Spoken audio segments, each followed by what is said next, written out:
Welcome from the Office for Education Policy. I'm Denise Arola, and I'm here to talk to you about the 2026 mid-year interims, what's new and what's not. And I have some older videos that talked about the interims last year, but there have been some changes, and I want to make sure you know all about them. As a quick reminder, the interim assessments have been built for a very specific purpose, and purpose informs intended use.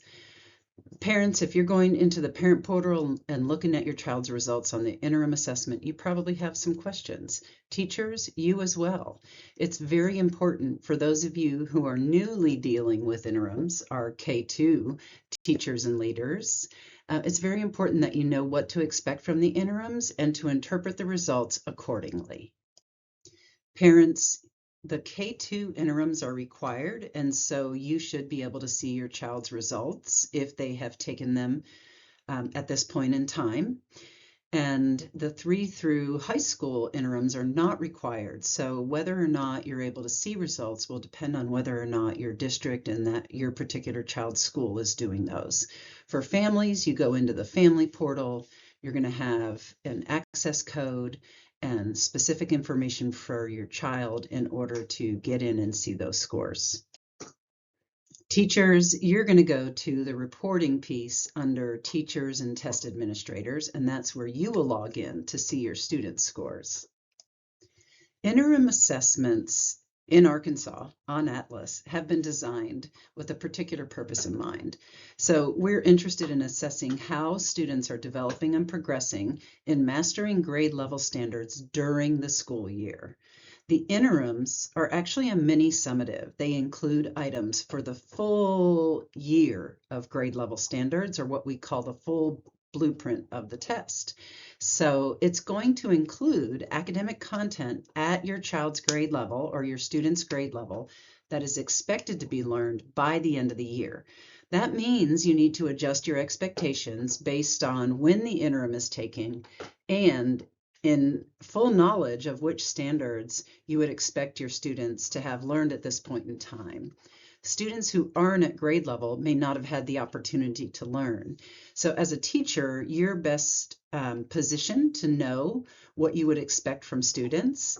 As a parent, you may want to reach out and when you look at those results and say, hey, where should I have expected my student to be able to demonstrate grade level performance or skills?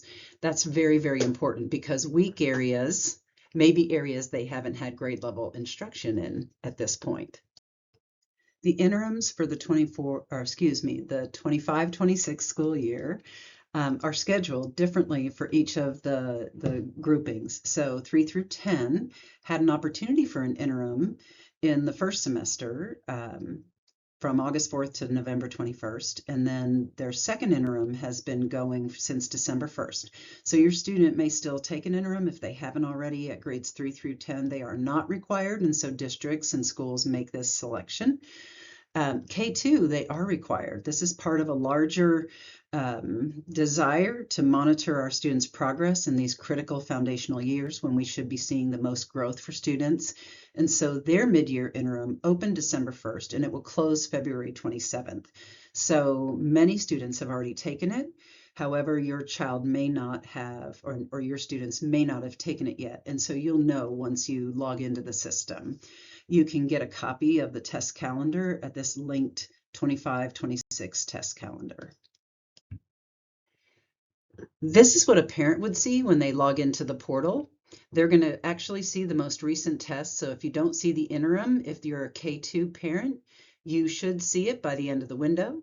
If you're grades 3 through 10, again, ask your school if they're giving the interims. If you do have access to it, the next few slides are going to show you some information about what it should look like. So I have some caveats on this slide. This is what it looks like when you get into your child's scores. And you can see this is standards-based grade level information. Your child may or may not have learned some of the standards that are covered.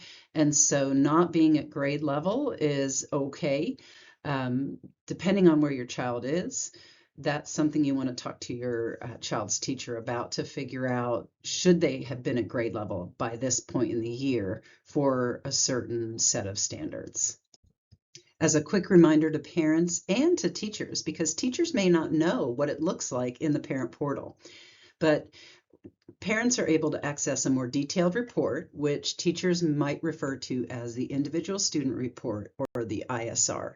When you go to a more detailed report, you're going to download that. And you can see you can get that more detailed information at each of the subjects by looking at the tabs that are up here.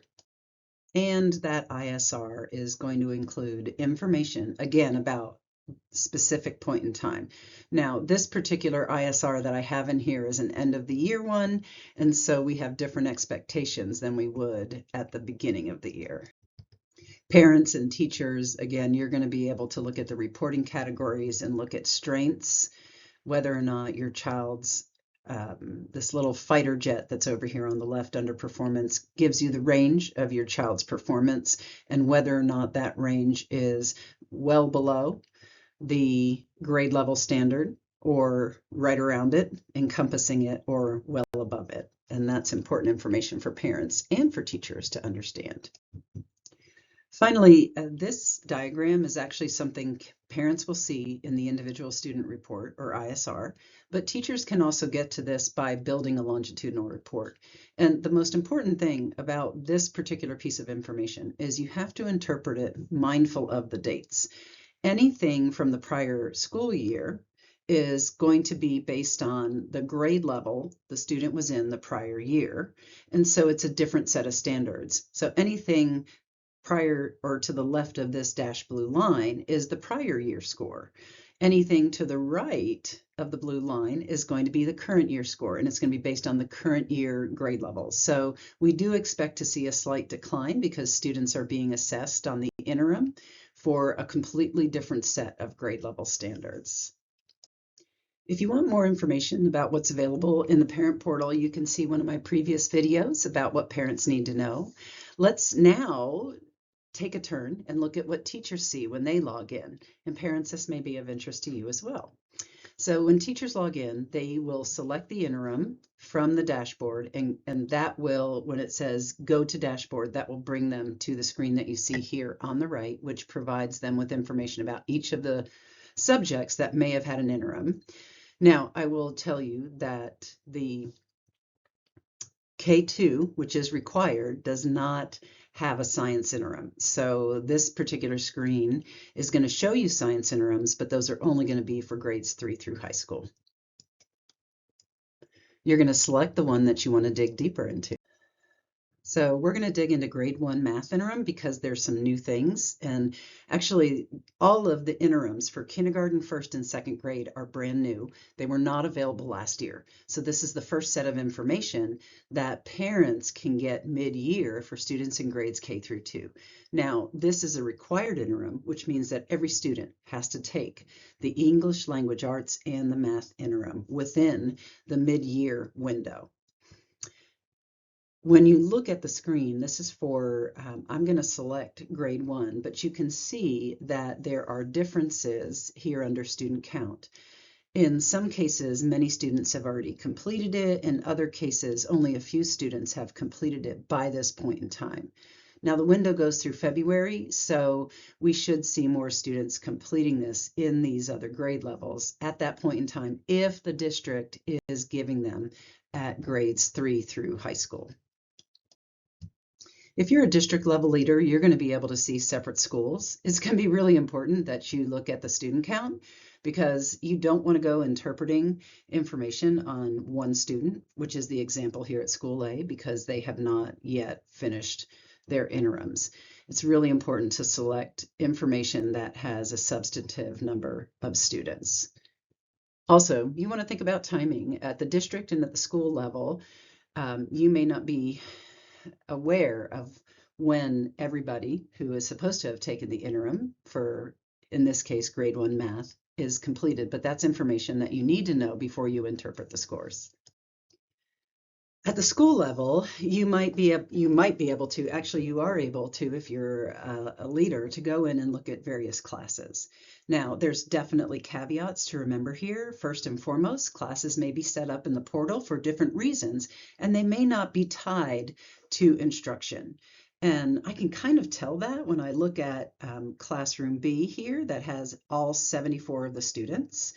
That tells me that all the kids were assigned to this particular individual for a reason that may or may not be related to instruction, whereas the others have smaller numbers. So it's very important to know how classes were rostered before you go interpreting that information, because it may not have a direct tie to interpreting anything about the instruction of a particular teacher.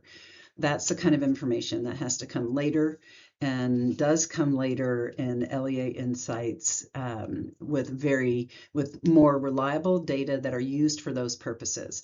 The purpose of these data is to get a sense of where students are at this point in the year based on what they're expected to know for the entire year, and to make judgments about what they still need, where they're strong, and then to make adjustments in the instruction that will follow. I can't say it enough. This is not about judging teachers. This is actually about providing teachers with information. Teachers are in the position to know the most about students' opportunity to learn related to particular standards. And so this will serve them when they're interpreting the results. For example, I was looking at a school where across this particular grade level, it was very obvious in math that students had not yet had any learning in geometry and measurement and data analysis, because most of the scores were at the lowest level. And if they hadn't received any instruction yet, that makes perfect sense. Now, there were some higher performing students who just already know that information and they were able to demonstrate higher performance, but the bulk of students had not yet received instruction, and that was very obvious. Now, teachers, you know what you've taught, what you haven't taught, what you expect kids to know and be able to do when they take this interim.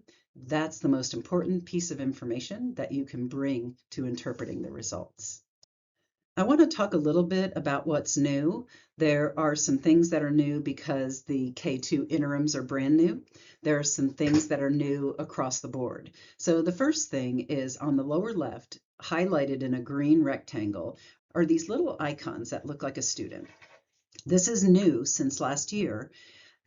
A teacher can click on each of those icons, and for that student, you will get the 3-page ISR. So that's really helpful. You no longer have to go to a separate page to get that information if you want to look at it student by student.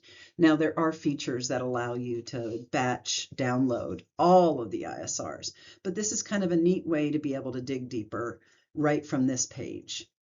I also want you to notice that the overall score here for each of the students is given, and also what's given is this plus or minus. So these plus or minuses mean that a student at this point in time is likely to have scored within the range of their scale score plus or minus that number of points.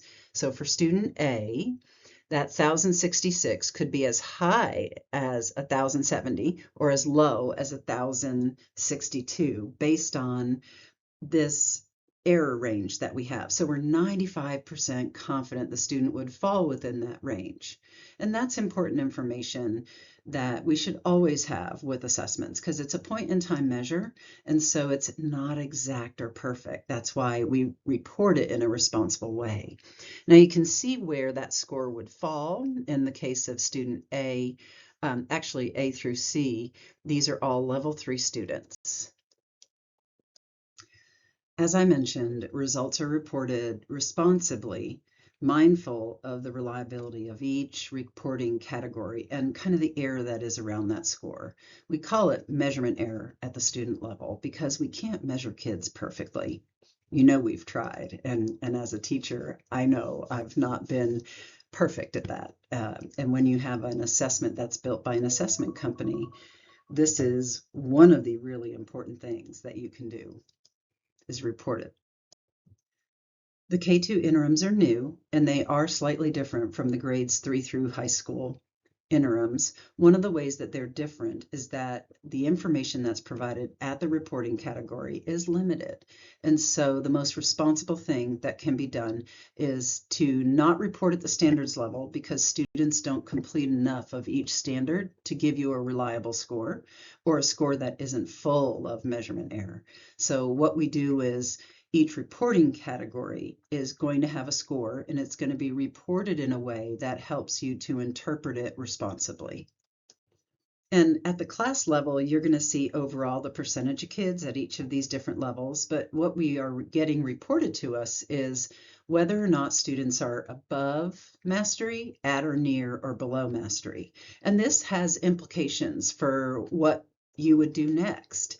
You can see that student levels are at various different levels, and they could be different, not that this example shows it, but they could be different across the different reporting categories. So this is information that I actually use to get a sense of where do I go next? Where you go next in my book is to the achievement level descriptors, or ALDs. There's my dyslexia showing up. This may be used to make meaning from the information. The ALDs are statements that differentiate level 1 through 4 demonstrations of the grade level standards. And this is important because this gives teachers information that's more specific to the grade level skills and understandings that students need to demonstrate in order to get to a particular score level on the assessment. So here, if I have a student who's at level 1 and close to the very bottom of the scale, like 1,000, 1,002, for example, I want to look at these level 1 skills, and I want to figure out where is the student solid at mid-year and where do I need to beef this up so that they can move to a higher score point.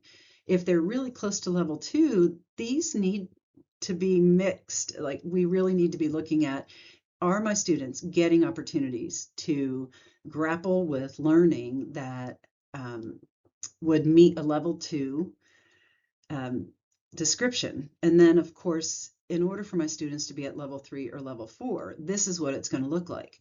So ideally, core instruction is happening here at level 3, but as we're looking at students individually or in small groups, we may need to beef up or provide additional support in areas that are really foundational to being able to do a level 3. Now, teachers, you're going to know this the best because you're going to know what you're doing in the classroom in terms of instructional activities as well as formative and unit assessments. So this is an area where you can get a lot of bang for your buck in terms of time spent understanding what does it look like to be a level 3 in grade 1 math for these standards. Very important information. Very quickly, grades 3 through high school, you guys get deeper reports because you give interims that have a larger number of items on them, which is appropriate for older grades. And because of that, you can look at smaller chunks of information specific to a specific standard. Again, we have to be mindful of what you would expect students to know and be able to do.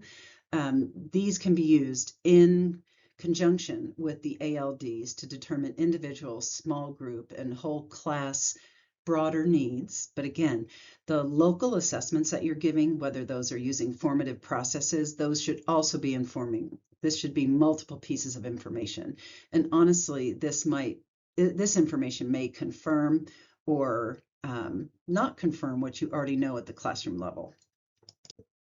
I very quickly want to point out that there are ELA, ALDs, and these are also specific. They tend to be a little more general. Now, this is just an excerpt of them for particular standards. There's going to be standards for decoding and encoding, etc. I just happen to pick vocabulary and comprehension because those are areas where when you look at the ALDs, you need to look at the verbs and the specific skills, because the verbs are going to tell you the extent to which kids are going to do more cognitively rigorous work in order to demonstrate the higher levels.